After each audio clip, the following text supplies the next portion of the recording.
back to the World Swiss stage live from the KBS Arena in Seoul, Korea. Today we are wrapping up the best of ones here at Worlds with all of our one-on-one teams jockeying for position in the upcoming best of threes.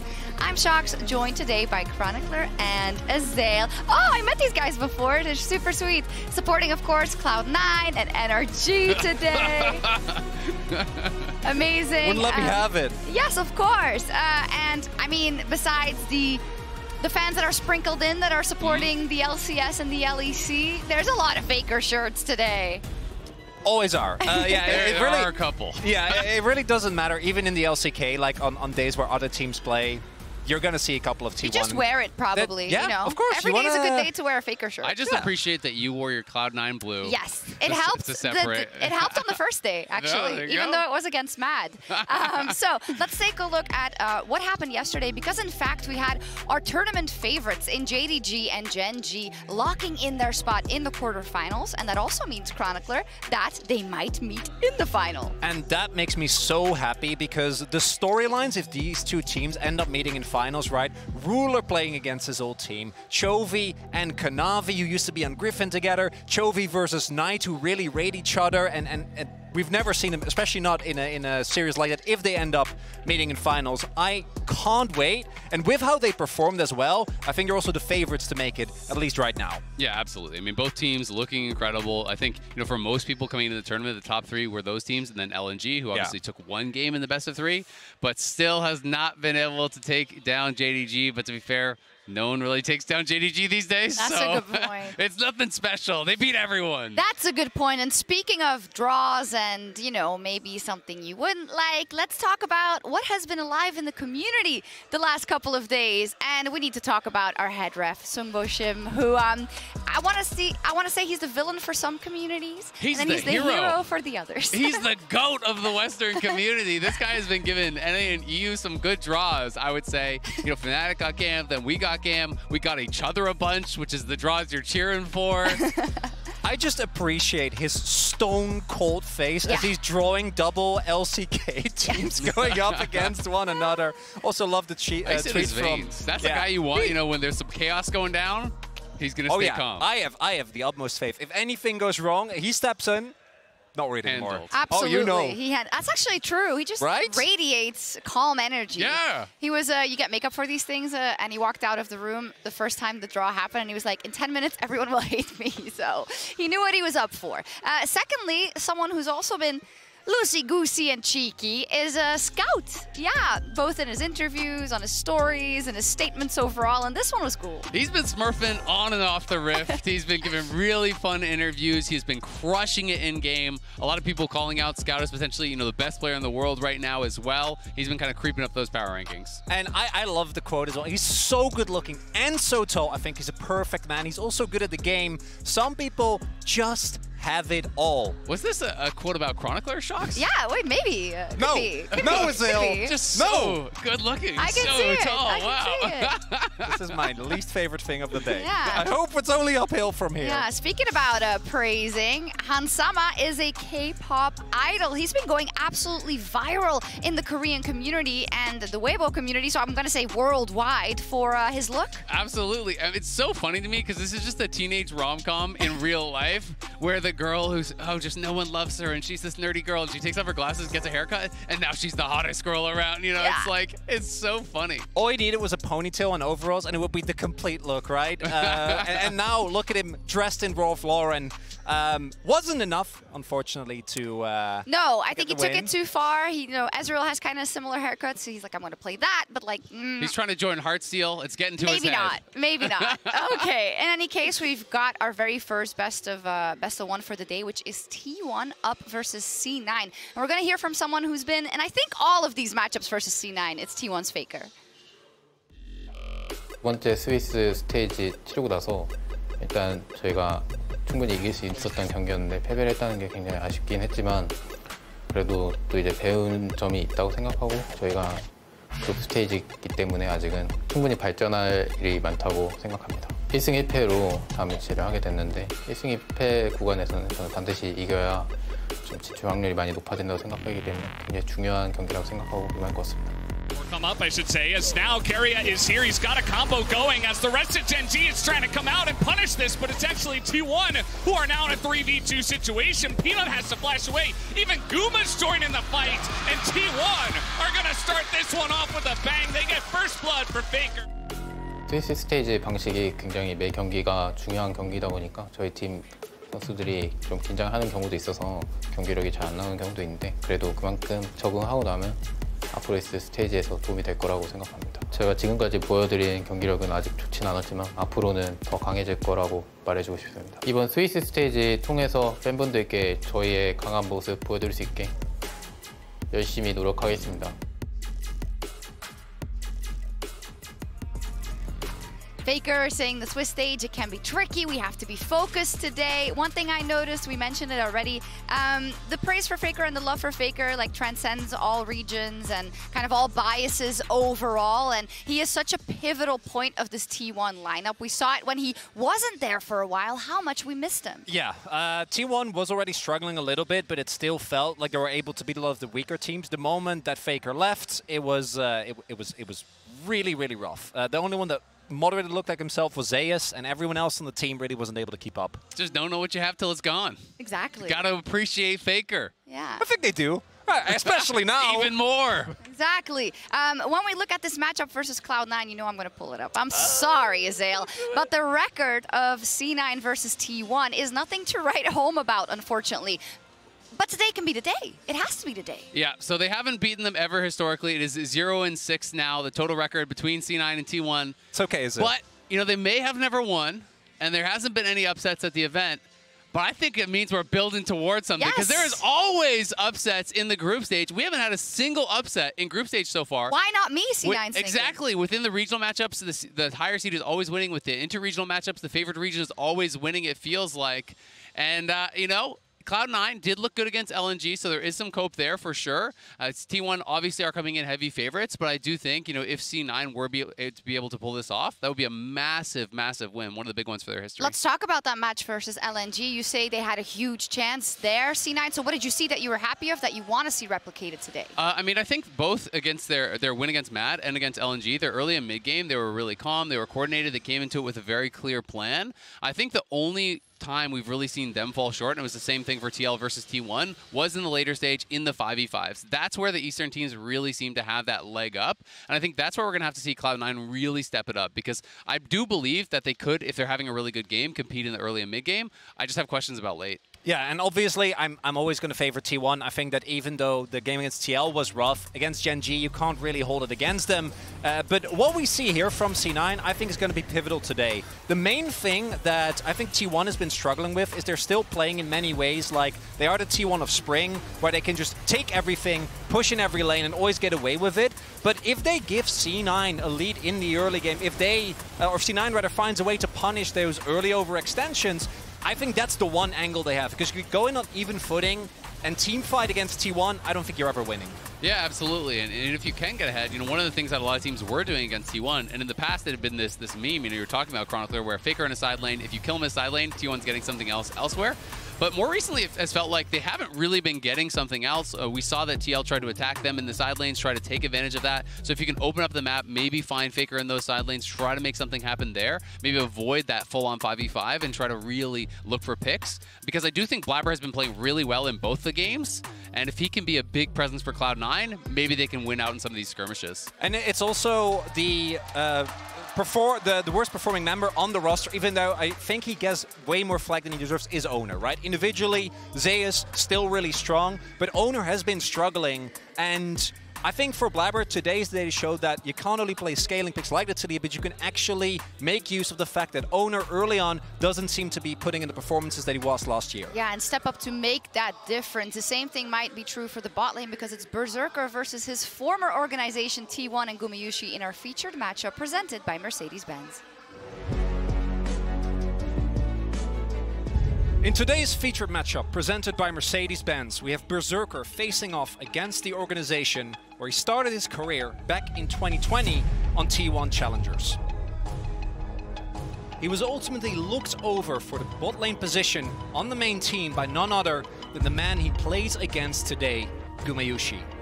Berserker has been the shining ray of hope for this Cloud9 roster, not only at Worlds, but throughout the entire year. C9 is always able to rely on the safety net that is Berserker's hyper-carry playstyle. But he's overstepped, and Gazi's gonna get punished by Berserker! However, facing C9 is their long-time international kryptonite, T1. And just as Berserker has been C9's reliable late-game carry, Gumayusi has been T1's. Now, as C9 face their old nemesis in T1, Berserker must also face his in Gumayusi. The hopes of the LCS, the pride of the LCK are on the line. Who will come out on top?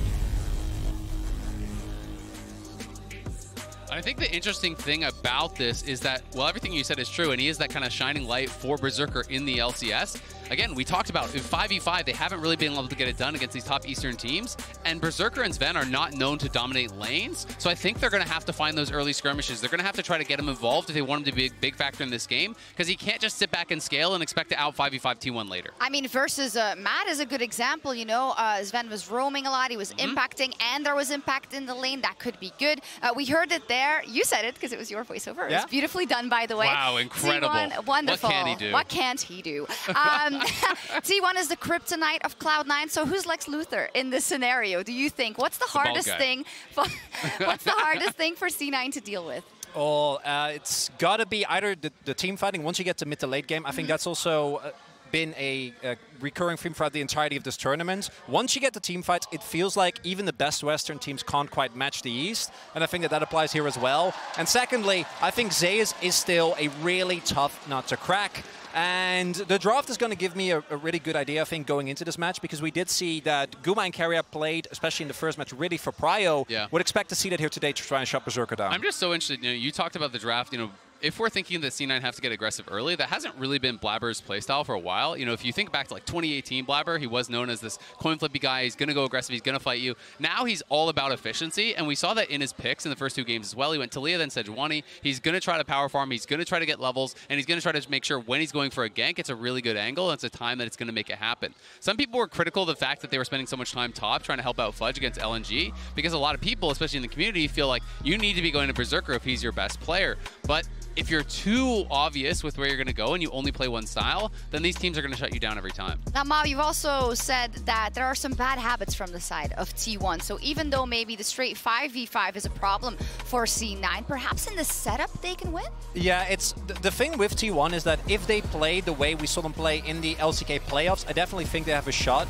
But I do think you can still see the issues that have plagued this team for the entirety of summer, ever since MSI. It just doesn't feel like they're on the same page. And whereas previously I think a lot of people were just blaming the draft for T1, to me now it still feels like the synergy between Oner and Keria that made them go as far as they did last Worlds isn't really there. Individual performances have been a little bit hit or miss, and particularly in the early game, and the TL game was the best example of this, they will handshake on every single play. And if you can find a way to maybe punish an overextension, someone going too deep, I think that's the only angle you have. I think this might be the one opportunity you have as well, because I think T1 is going to scale into the tournament really well. And I think one of the difficulties about trying to replicate what TL did is that Pioshik had a truly heroic game. His Lee Sin was insane. One of the best jungle games we've seen in the whole tournament from any player. So you can't just say, just do what TL did.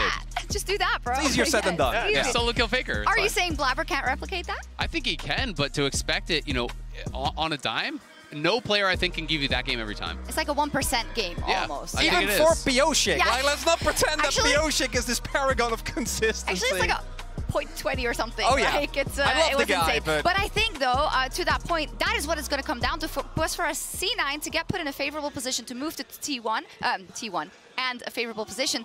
This is what you have to channel. Yeah, you have to play at your top level. C9 really needs to bring their best possible performance. They do, and with the final Best of Ones of Worlds 2023 ahead of us, it's all about securing the best position for the upcoming Best of Threes. It's time to kick off Swiss Stage Day 4.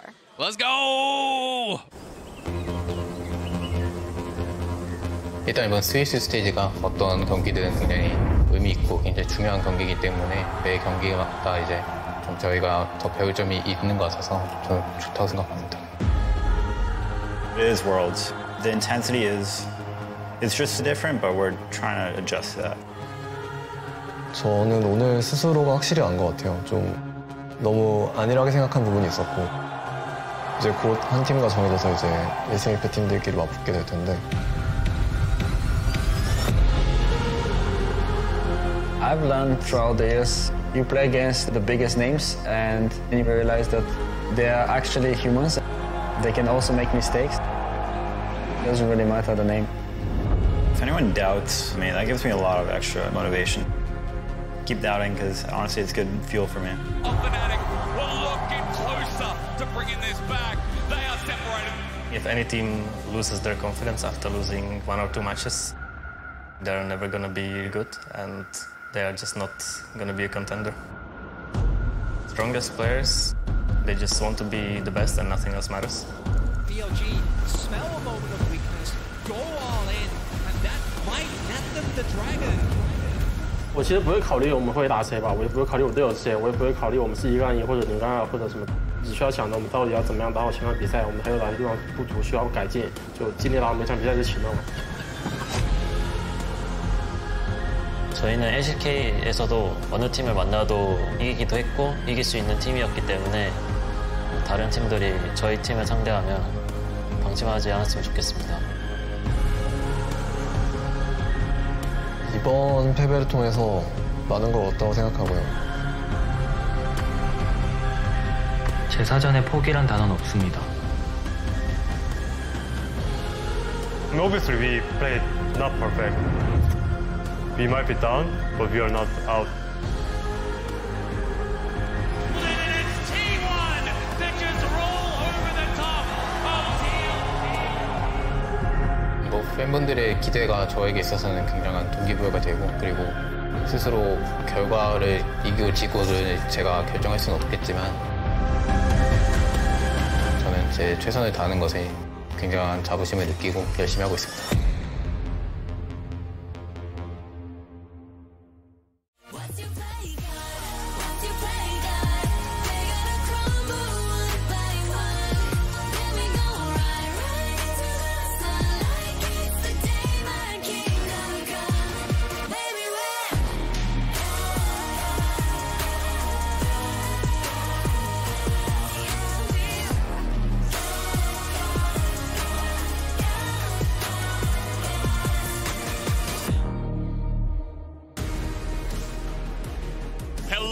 Welcome back to Worlds 2023 Swiss stage. I am Valdez, with me is Wolf, and of course Jet joining us today for the TriCast. This one's going to be a lot of fun. 1-1 teams, they've won 1 game, they've lost 1. They're right in the middle of the pack, trying to get the big win today. How are you guys doing on this lovely day? I'm feeling pretty good. We're going to find out who's going to pull ahead of the pack, who's going to fall behind, but especially because we're starting things off with T1 versus Cloud9. I'm glad we have the numbers advantage over here, Valdez, but I think we're going to have a pretty unbiased cast, don't you think so, Jet? I agree. I feel like from years of casting international events, I am very good at staying unbiased, whether you're winning or losing, and I think we're just going to have a good, solid game, even if C9 has lost 6 consecutive games to T1 at the World Championship.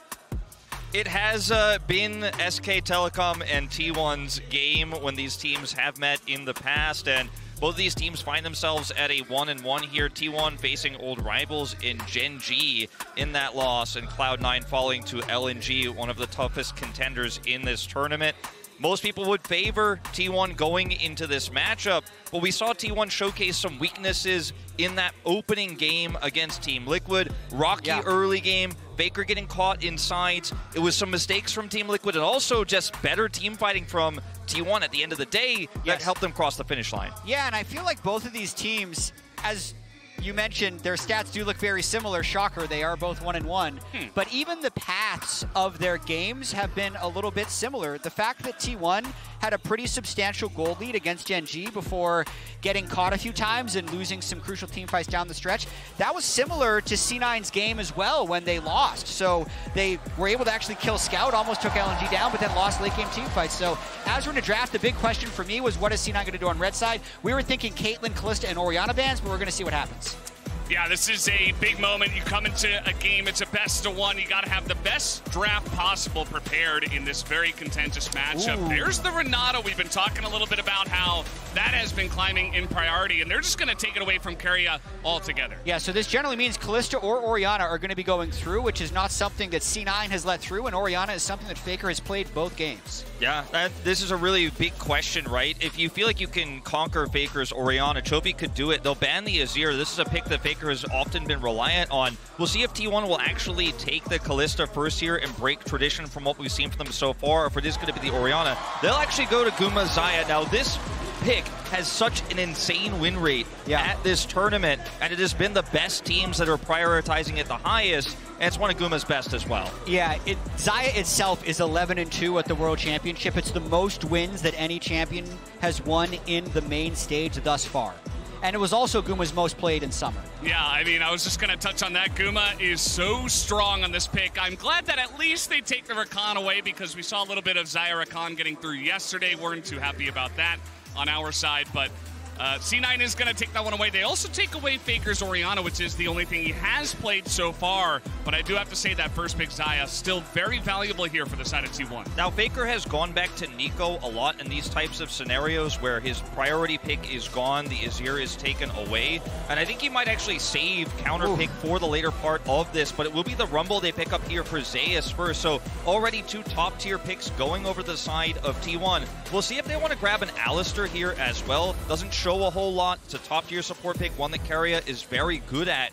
And I think that if you want to hide FLICKR's pick for now and see if C9 are interested in going deeper down that rabbit hole, the Alistar's one of the safest picks you could grab here right now. Yeah, it looks like they're actually going to keep support and mid to basically pinch C9's ability to ban out a specific role, but kind of just straight up power picks for T1 so far. Jarvan Rumble synergy is going to be really high. Rumble's a champion that hasn't made it through all that much. It's been banned 12 times so far in the main stage, the 4th most banned of all champions. But, I mean, there's a chance we just go through this entire draft 0 Kalista, so even though it was the most banned champion thus far, it'll go unpicked, unbanned this draft. Yeah. Now, Zeri going to come through here for Berserker as the 80 carry pick. So Zeri Rakan, very strong in the late game. You have so much setup for the Zeri, and even though you don't have a front line in this draft just yet, there's a lot of strong picks you can utilize, like Cassante, that will give you that front line. We'll see if T1 want to take that away. You also have a pseudo front line, and that Rakan can hold choke points. You have Orianna to hold choke points. You can buy a lot of space for Zeri in a composition like this. Let's see if T1 want to keep the focus on that Cassante. The answer is yes. Cassante has been all over the Rift, as we have seen so far at the world stage. The Nautilus against the Zeri taken off the board here. What is going to be this last ban for the side of C9? Could just be the Alistar, you know, I was talking about a lot here. Just seems like a really safe choice. You can pinch that support pool because FLICKR is a bit of an unknown here in this draft, but you know what the top tier support picks are for sure, and it's a no-brainer here. I think especially since Berserker will be so critical to any C9 win, just trying to make the T1 bottom lane as weak as possible via support bans is actually more important than trying to throw random bans at FLICKR. Yeah, I think it's pretty interesting that T1 left, you know, Keria and potentially FLICKR here as the last picks, because these are the two guys that have the biggest champion oceans on the side of T1. So I think it gives you a lot of flexibility to just say, let's see what C9 are going to pick, and then we can decide what we want to do next. I do wonder if FLICKR wants to play Nico to try to set up for Rumble and Jarvan combos here because it's left available, or if he'd rather go for something like a LeBlanc here. Strangely enough, it's not as popular these days, but it's a pick he's very well known for, and one that would allow him to side lane pretty efficiently, put some pressure on the Orianna later on, come in at side angles to threaten Zeri. It's definitely a pick that I think is pretty niche, but one he could pull out here. It's going to be Bard for Keria. Well, what do we have here? Wow. Keria pulling out the first Bard of the tournament, and the Sylas going to be taken here as well. Definitely some decent ultimates on the opposite side. We've been seeing Chovy pick this up as well. The Sylas pretty interesting, I'd say. Honestly, I've definitely seen better Sylas ultimates. Nothing here screams to me great Sylas pick. There's no Maokai or Alistar on the other side that would be super powerful. It's more of that FLICKR just wants this for the general theme of their team composition. And then the Bel'Veth coming in for Blaber as well. That's it's actually a departure from what Blaber's played for most of the Summer Split. Summer Split was a lot of Maokai Sejuani duty, so a totally different look here for C9's jungler as far as what he's been playing recently. There's a lot of pushing power with Jax and the Bel'Veth, of course. If you end up getting a lead or if you drop Rift Herald topside, if you win that early Rift Herald fight, there is so much you can gain from that. Pretty tough to win that fight, of course, against Sylas in that first battle of ultimate. Sylas will be able to match the Orianna ultimate. You have to deal with Equalizer. But I think if C9 can actually win the first Herald, drop it topside, they can get Jax pretty ahead, and then he's going to have an opportunity to be a big side lane threat later on to buy time for Zeri to be that late game carry. The composition here, I feel, for C9 is pretty vanilla, although Zeri's not as common, Bel'Veth a little bit rarer. You know what this comp is set out to do. For T1, I think the execution a lot more complex on how they're going to utilize this Bard pick. Yeah, so 423 career games, a record for Blaber. This is his second Bel'Veth, so not the most common pick for him.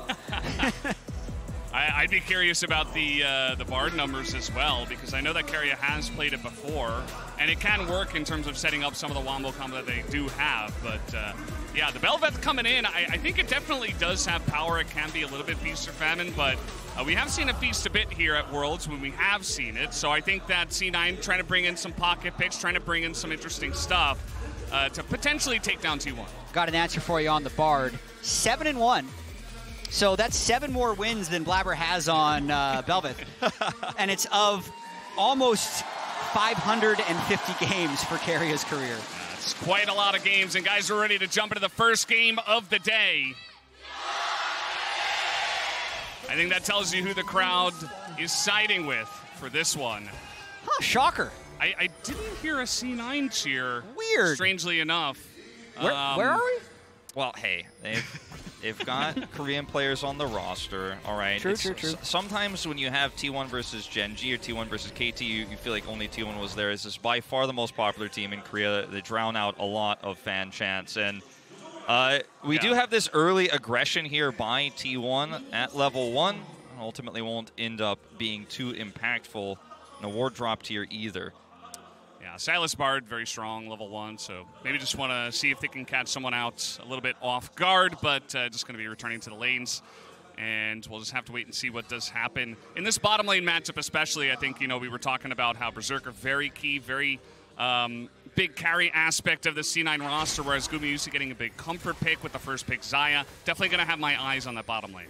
And early on, I'm really curious how well T1's going to be able to push these lanes, because the Rumble up top definitely gets push. I think Xayah Bard is likely going to be getting pushed early, although I can see that being contested. So it's this mid lane where you would think Orianna can get shoved early in the lane just because it's range versus melee, but then that's also going to be Oner's first look for where he's going to be ganking, because the way T1, I feel like, has tried to default their playstyle is a little bit back to how they were winning about a year ago, where they just try and push every lane, play super aggressive. So I think that's what T1's going to be going for this game, and EMENES needs to make sure he has really good wards, and he needs to push as well so that there's not 3 lanes getting pushed in, which would stop Blaber from having any river access. Yeah, looking to try to use the moments when FLICKR is clearing to actually get some damage in with his Q as he did there, trying to keep the health slightly to his advantage, to use the range advantage there as best as he can to get one of those wards up. Blaber will be seen, speaking of wards here, by this one as he does come down towards Oner's portion of the jungle.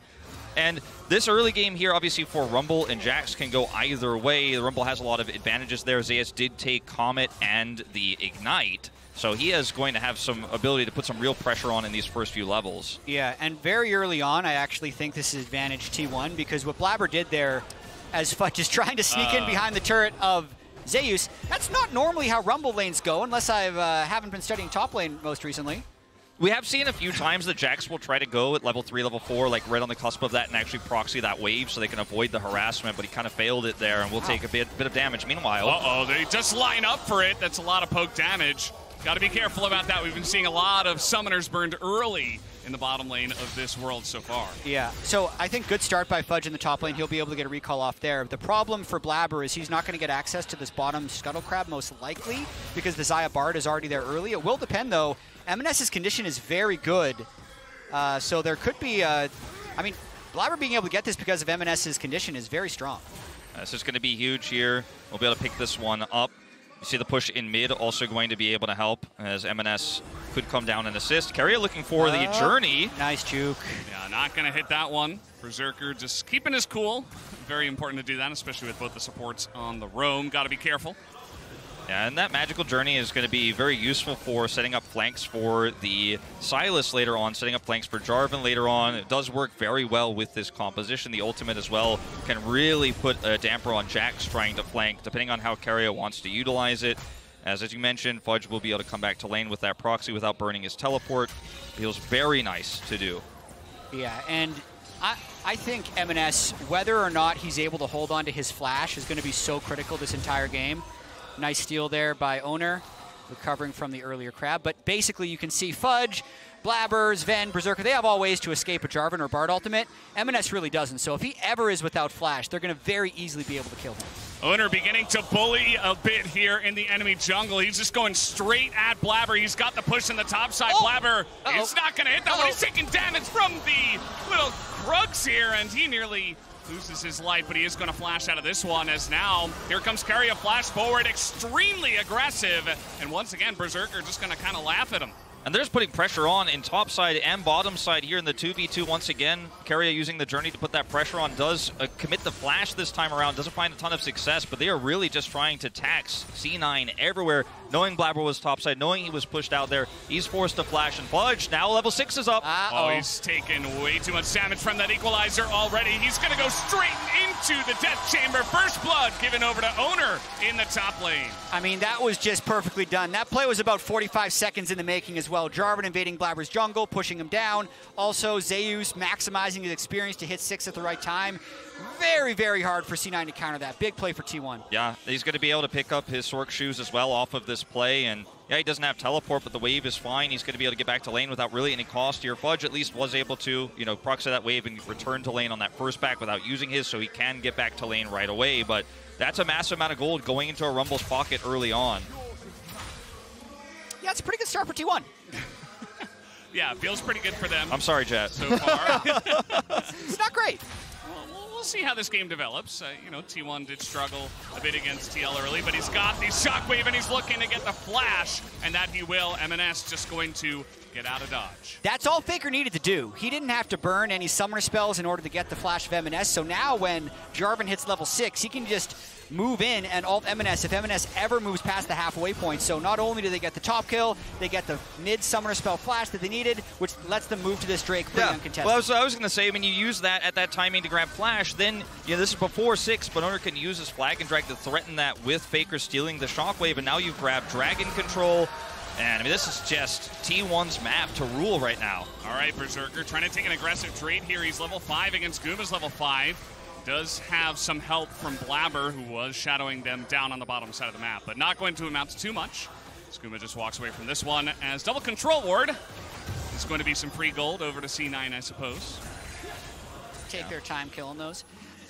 Just a quick reminder on what's at stake here as well. Both these teams are 1-1 in the Swiss stage. A win won't advance them, a lose won't eliminate them, but it will put them into either an elimination game or a promotion game. So 2-1 is obviously way better, because then that means you'll get 2 chances to play best of 3s, where if you win 1, you'll advance. Loser goes into the 1-2 pool and will be on the brink of elimination. And there are some top teams down there as well. There will be after today. And Keria here, a little bit overextended. Just going to grab some Stealth Thief's Edge stacks, and they're not going to commit anything towards him, despite his flash still being down. His Oner's not done yet with this harassment here on the top side. He's got level 6. Yeah, this time it's even more powerful. He has the push in the top side again. The ult blown down on the bottom lane. Those Zven going on in as Keria just trying to walk this one out, but the Zeri ultimate just going to push T1's bottom lane back, as they will not take that fight at this point in time. Yeah, C9 doing their best to try and make something happen. That top side is just getting absolutely steamrolled, though, by T1. Really rough start for Blaber.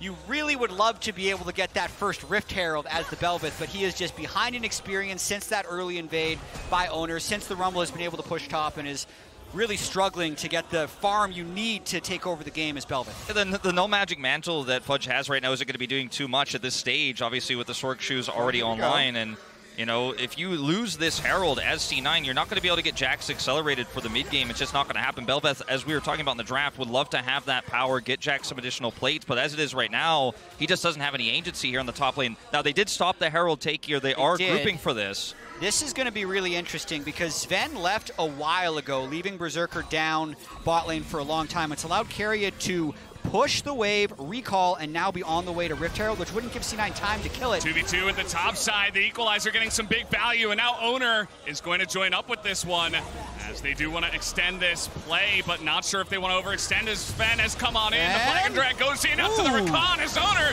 just doesn't give a damn. He has Keria behind him, gets them in the death chamber. And the ultimate comes out, and everybody is going down on the side of C9 in the top lane. T1 just burning them to a crisp in the top lane. Well, that'll be 4 kills for T1 now in this early game, an over 2,500 gold lead, and it was off the play there. Oner's top side, he saves Cataclysm so long there to make sure he can get the most value out of it. Then Keria gets the double ultimate there to lock 2 in place, and Guma, he's gonna force the flash, has to use his ult, but that's still gonna be a win. You'll always trade your ult for that flash there. Absolutely, but now you're looking at a Rumble with 5 Dark Seal stacks. This, of course, does give the Herald over as well. What a dream start for T1.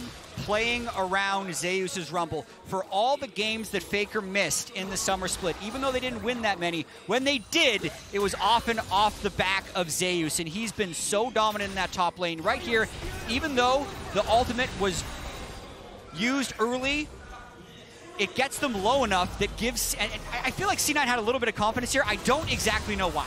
Because, I mean, the problem too is that he can flag and drag away from the counter-strike here, and Fudge is then forced way too far up, and you've taken so much damage already as Fudge here. You can't stick around in the fight for any extended period of time. It's not like you have any sustained damage in your members, whereas Zeus has all the sustained damage you could ever want in a skirmish like this. As long as he's at full health and he's untouched, you lose those.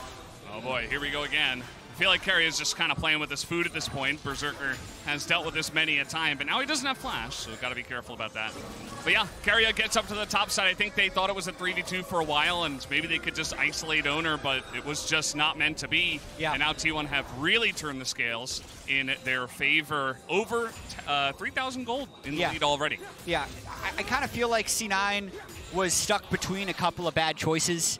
Either they just reset and let the Rift Herald go over, in which case they're already down in gold, they're getting bled out, Bel'Veth falls further behind, or go for a low percentage play, which has bigger drawbacks if it doesn't work. And unfortunately for them, it did not work. The second dragon is spawning. T1 also has control of the river. So C9 is absolutely on the back foot, and T1 is, I feel like, in their comfort zone. This is what they live for. Big gold lead, able to engage any fight they want, and they're doing it.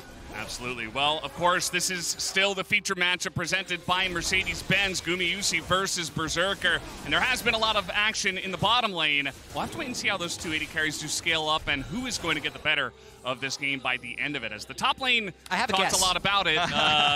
Well, I mean, we did see, of course, that win probability powered by AWS earlier, and I think your guess is as good as theirs at this point in time. It looked very heavily favored even 12 minutes into this game. And that bottom matchup has been, it's currently deathless for both AD carries, but Keria put all the pressure on. Guma forced that flash out earlier. He still doesn't have it, and now he can't really defend this turret without help. And Bel'Veth is in the main base, so Blaber can't help out, and this is just straight up T1 grabbing plates here, essentially for free. And they may not even need to commit the Herald here. Might just want to drop it somewhere else. And that looks like that's what they're going to do. I think pretty easy to drop it mid lane as well. Get a little bit of extra gold onto FLICKR. He's the only person on the team who isn't currently ahead. That's also the one lane that wasn't naturally winning early. So wouldn't shock me if they just use this bot pressure, push people back in the river, and look for a fight or drop the Herald mid. While they're over the wall, they're looking for Zven as he is going to get dunked on, and he's got one hope, his ultimate ability, but that's not going to do enough as he was alone. 1v4 as T1 come over the wall, you know, not playing against a lot of bards, I would imagine, but that ability to just attack you in your own jungle, very difficult to deal with. Yeah, I mean, you already don't have a lot of vision. You're already having to pre-plan around a lot, and then that happens. Zeus actually getting a little bit caught here. Zeus is going to walk it out. I mean, he's still up a level as the ultimate committed to there by Fudge. And you talked about the Rift Herald. It is going to be dropped in mid lane. And this might just be a full turret. I mean, C9 not really in a position to defend this, as finally some people are coming over. Oner is just going for a little walk behind the turret just for fun. I mean, I don't even know what he's doing. He doesn't seem to care. Showboating, maybe. Yeah. I can't really think of any other reason to do that than to have a little bit of fun, because they know they're up 4,000 gold. I feel like they're really in their comfort zone right now. He had the portal there, wasn't able to take it to get back over the wall, but took the long way around. Perhaps afraid Blaber was coming down faster than he expected, but ultimately it doesn't matter. But this is what you were talking about in terms of the engage range here. Look at this, getting FLICKR into position to help lock Zven down. Yeah, he gets away from the Everfrost, tries to hold out, but the Cataclysm is going to keep him in place, so he's just simply dead. No way out of that one, and that's what you're dealing with Bard, is just putting these melee engaged champions into range of slippery champions like Zeri, of slippery champions like Rakan. They feel fairly safe even without vision when you know generally where people are, but they can go through walls. Looks about right. MasterCard lane economy snapshot. It is, well, FLICKR's only up 31 gold. The rest of the map, very heavily favored on the top side, plus the plates you would imagine down on the bottom side that give Guma and Keria their lead down there. Yeah, I think even at this state in the game, there's an extremely low chance that C9 loses. And currently the disappointing thing about this game for C9 is all the plays that C9 may have been dodging in the early game, like Keria flying over the wall and throwing Qs at Berserker and Berserker juking them. There was never like a counter play that C9 would be able to make. Fudge in a lot of trouble. He flashes onto the other side of the equalizer. Zeus just tanking this one up. Fudge is still alive underneath this turret. He's just going to get flagged from the heavens as Oner going to pick up his 4th kill in this game. And here's another example. They spent so long on that dive top, so there's 3 people for C9 bottom trying to make the counter happen. Let's see if C9 can at least get a turret. I mean, they're going to try to here. Keria does have ult. This is going to be very difficult to pull off, and FLICKR, of course, can hijack something as well, can grab the shockwave here and try to defend with it. I don't think they're going to be able to get much. Meanwhile, Berserker can't defend this turret by himself. This is a cannon wave, so get the top side play to be a success. Unfortunately, Fudge's flash not good enough to get away from that Cataclysm and the equalizer. He's impaled by the flag. They lose top turret, mid turret's down. They find nothing bottom side. 15 minutes and 45 seconds in. Those bounties are up, objective bounties are up, but there is just nothing to take on this rift. And, I mean, we are on pace. I'm not saying it's going to happen, but we are on pace for a perfect game here, potentially, for T1. Yeah, I mean, Wolf, you've been here for the summer split struggles of T1. I have, yes. Right? The MSI disappointment, FLICKR's wrist injury, falling to, what was it, 7-7? Yeah. And then FLICKR coming back and kind of scraping the team through playoffs. Where would you put how they look in this game compared to how they looked in the summer split? They look very coordinated, and the thing that happened when FLICKR was gone, it was not that Poby, his replacement, was so weak comparatively they couldn't play the game. It was really just about the lack of shot calling, and they had a clear game plan to play around Zeus this game, put the pressure on bottom side at the same time. And FLICKR, if he had fallen further behind in lane, if EMENES had actually been able to find some success there, maybe there would have been a pressure point for Blaber, but it feels like Oner is just one step ahead of Blaber this entire time. Yeah. I think FLICKR coming in as a leader, that's always been his role in recent years, right? We've all known the FLICKR moments. We've all seen the LeBlanc plays. We've all seen the Zed versus Zed. But in recent years, he has kind of been that big voice. And you could clearly feel the preparation going into this series is much stronger than we saw at the latter part of summer season without him. Yeah, I feel like going through World's history, you know, things FLICKR does. 2013, always these amazing mechanical outplays. Things FLICKR does has changed a lot in the last 11 years. Now the thing FLICKR does is get a bunch of really mechanically talented players around him, hold his own in mid lane, and press his F keys really good and talk. He's been pressing his keys pretty well. Oner, once again, maybe it's showboating, I'm not sure. Oner in a little bit of trouble as he does have some help from his squad, but he is going to be able to get away. Blaber gets hooked by the feathers, and now there's a massive equalizer on the entirety of C9 trying to retreat out of this one. That's a huge play comes out from Keria, and they turn this one around, and even the tower can't get into this one, as Keria will disable that. This might just be a clean ace going into the hands of T1, and that it is. Nobody will fall on the side of T1. An insane win here for T1, but we all saw it coming. They had control over the dragon, and at this point in time, Oner is just so tanky, he can absorb a lot of that damage, and as the turn begins, it feels almost tool-assisted the way that T1 chased the fight. And the way the equalizer is set up by Zeus, we'll watch this play again, as Oner takes all of the aggression here as they kite back through, missed Extendo Beam here from Berserker. And look at the Equalizer positioning as it goes through this brush. It is just so clean, and no one on C9 can avoid this Equalizer damage except Zven. He's only get over the wall. You can't flash out, you're on a fat wall, and now you're trapped between this wall here and Keria's re-engage. He goes through with the Magical Journey, sets up the stun, disables the turret so they can further deep dive here, and you are just not gonna get out. If you were Cloud9, you were just trapped between a rock and a hard place. One of our famous LCK lines. All right, so it's only 9,000 gold at 18 minutes. This is definitely, this is one of the most lopsided games we have seen all Swiss stage. And we've seen some big ones too. Yeah, we have. We've had a couple of 24-minute games as well. And, you know, Wolf was talking about it before. We're on pace for a perfect game. That's just going to be Berserker dead for free. There's just no help under the turret. He has flash, but no time to react. And T1 are just taking whatever they want on this map right now.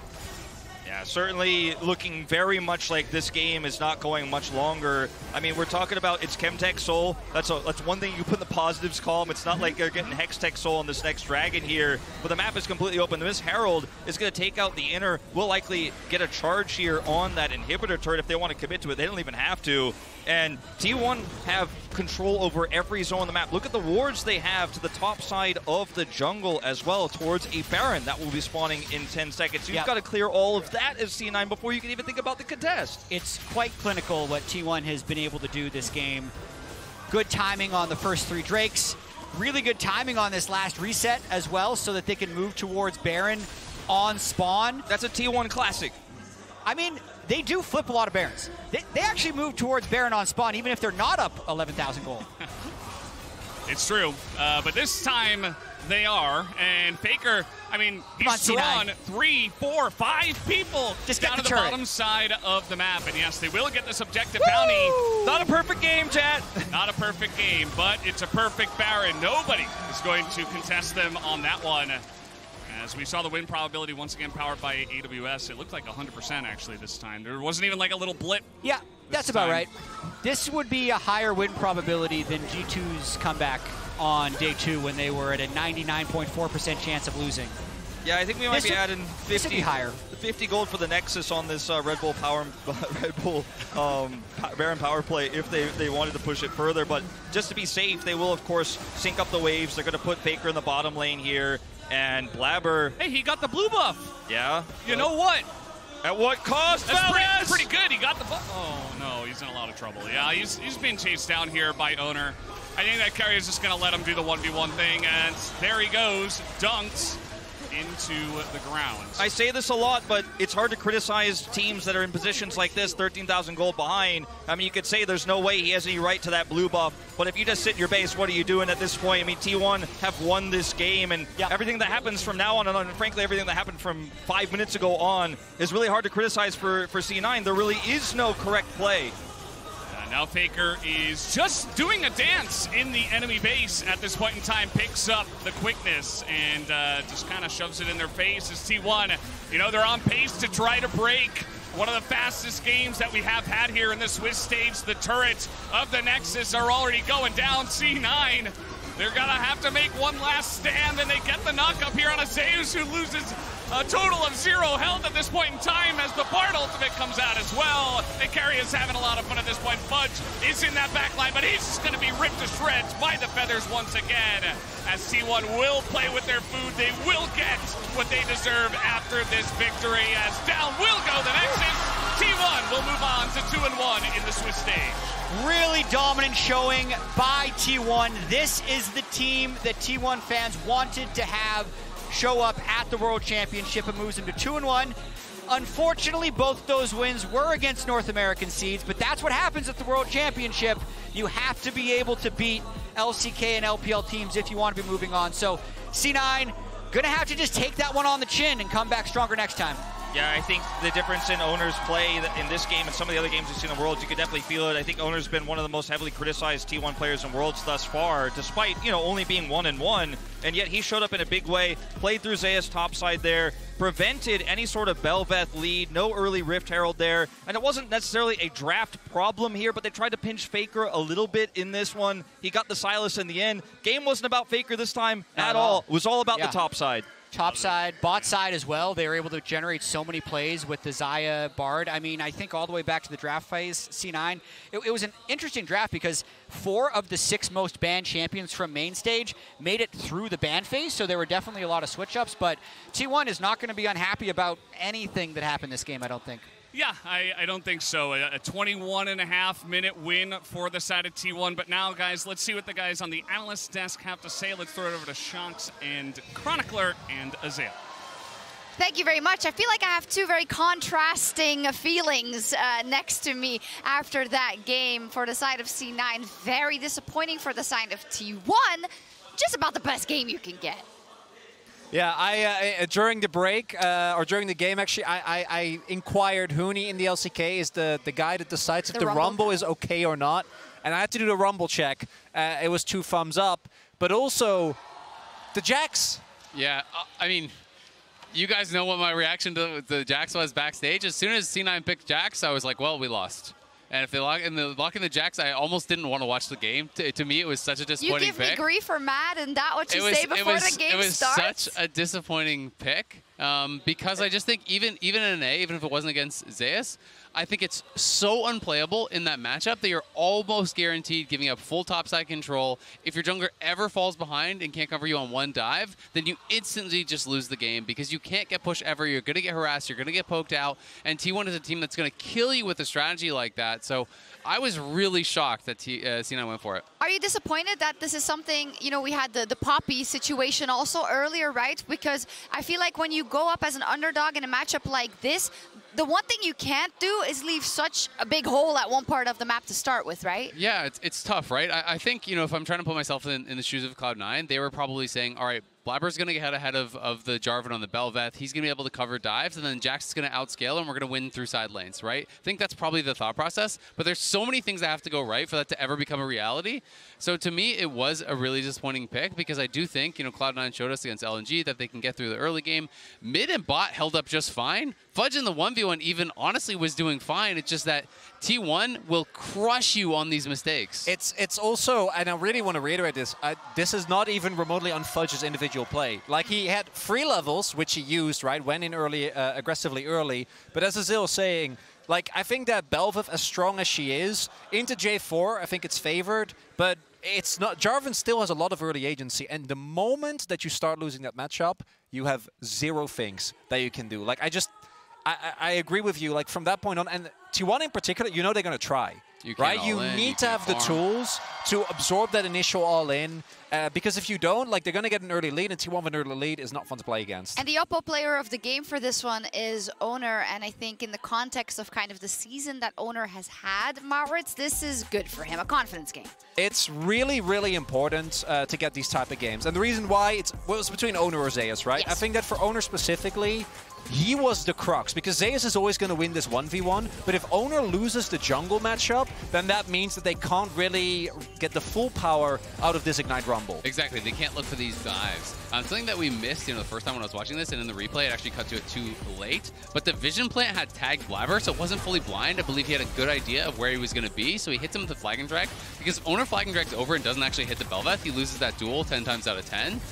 But was able to find that, was able to slam home the dive, and then was able to utilize that pressure on the map to get around, get back up towards top, dive Fudge again, make these plays alongside Keria, who was being pretty proactive on the Bard as well. And Oner just played a pretty much immaculate game, and this is where everything just went completely pear-shaped for Cloud9. Yeah, this dive, I think, beautifully set up, but at that point, the game was already done, right? This is just adding insult to injury. Apparently, so. Well, I mean, I think that that's how it felt. I'm not really, gonna lie. to me, it's that first play, the moment that they're able to get the Bel'Veth behind, then unlock the Ignite Rumble, and then from that point on, I don't think it's playable. And again, yeah, as you pointed out, Shooks, for Oner specifically, he needs to have these type of games, because last year I think it was incredible. This year, it's been a lot more ups and downs, and I think that these are the type of games that if he can string them together, the fans will regain their faith. He has to have a good game in these. Yes, very good from the side of T1 for Cloud9. Back to the drawing board. Of course, not out of it yet. Now going into best of 3s to fight for their tournament life.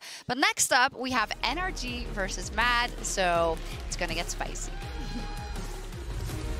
He's forced to flash and Fudge. Now level 6 is up. Oh, he's taken way too much damage from that equalizer already. He's going to go straight into the death chamber. Goes in up to the Rakan. His Oner just doesn't give a damn. He has Keria behind him. Gets them in the death chamber. As the ultimate comes out and everybody is going down. C9 rather trying to retreat out of this one. That's a huge fight comes out from Keria. And they turn this one around. And even the tower can't get into this one. As Keria will disable that, this might just be a clean ace going into the hands of C1, and that it is.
Bringing in a new roommate to save money, is that the plan? Say hi to Glenn from work. Yeah, I think I have a much better plan. We switched to my plan from Verizon. That is a good plan. Glenn. Get my plan starting at just $25 when you bring your own phones. Plus, save when you add perks like the Disney Bundle. It's your Verizon.